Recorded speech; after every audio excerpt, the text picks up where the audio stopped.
உலக மொழிகளிலே உயர்ந்த, சிறந்த, ஒப்பற்ற ஒரு மொழிதான் தமிழ்மொழி.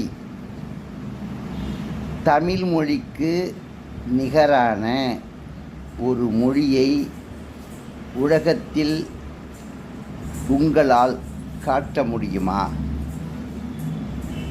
தமிழ் மொழியை இன்று வரை உலகத்திலுள்ள பல்லாயிரக்கணக்கான விஞ்ஞானிகள் சோதித்து கொண்டே இருக்கின்றார்கள்.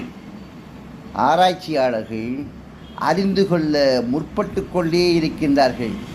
அவர்கள் எங்கு சென்றாலும் எப்படி சென்றாலும் அவர்களுக்கு கிடைப்பது தமிழ்தான் என்னும் உண்மையை தவிர வேறு எந்த உண்மையும் அவர்களுக்கு கிடைக்கவில்லை.